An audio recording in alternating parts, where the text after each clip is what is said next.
বাঙালিদের আন্দোলন চলছে, বাঙালিদের আন্দোলন চলছে, এই আন্দোলনের শেষ নাই, এই আন্দোলনের শেষ নাই।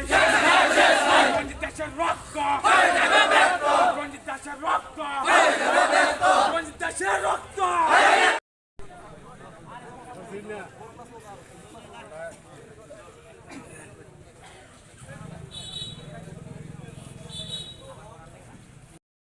আজকে এনে আমরা পড়ছি মালবাসা গাঁও সভার একজন সাধারণ নাগরিক, খেটে খাওয়া মানুষ।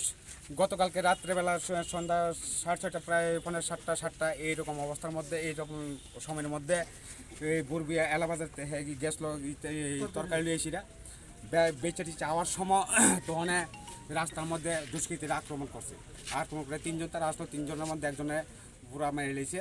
আমরা ওই ভাই বাতি যাবানো আমরা গ্রামবাসী, কিন্তু তার প্রতিবাদে তার করিয়াছিল।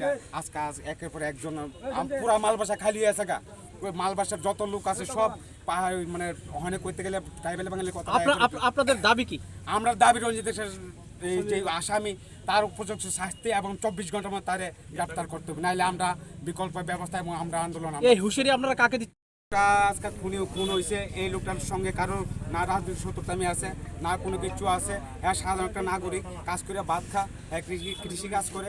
হ্যাঁ লোকে কি পূর্বের শত্রুতামি আছে, কারণ হ্যাঁ গ্রামে কোনো লোক কইতে পারতো না যে হ্যাঁ লোকে কারো কোনো মোকালা হয়েছে, কারো লোকে কারো কোনো ঝগড়া হয়েছে, কোনো বিষয় হ্যাঁ মানে হ্যাঁ কোনো তারও নেই, একদম নিষ্পাপ পোলাফান।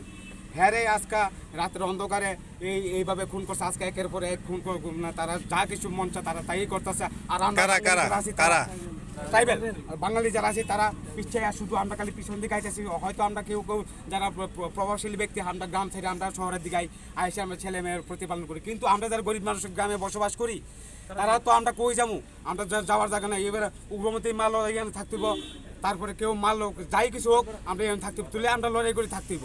কারণ আজকে আমরা এক বাইরে মেরেছি, আগামী আরেকজনে মারবো, তুলে তারা এইভাবে একটা অরাজকতা সৃষ্টি করেছে। আজকাল যারা আমরা বাঙালি আছি তারা কোনো মূল্যায়নই হইতেছে না।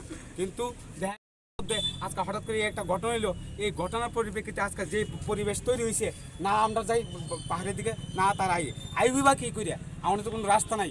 ব্যাপারটা হয়েছে আমার যে লোকটা আজকে পুলিশ প্রশাসন, এই পুলিশ প্রশাসনের ভূমিকা কি আপনারা সন্তুষ্ট? ওখানে কীরকম তারা প্রস্তুতি নিচ্ছে, তারা প্রস্তুতি আমরা শুনেছে, তারা বিষয়বস্তু জানিয়েছে, তখন আমরা সন্তুষ্ট না সন্তুষ্ট তারা জন্য আমরা আলোচনার মাধ্যমে কথাবার্তার মাধ্যমে এটা কইব, তখন আমরা বুঝুম আমরা কীরকম তারা সান্ত্বনা কীরকম কী বিষয়বস্তু নিয়ে করছে। আমরা গ্রামবাসী কি চিন্তা করতে পারছেন? পুলিশ যদি আপনাদেরকে আশ্বস্ত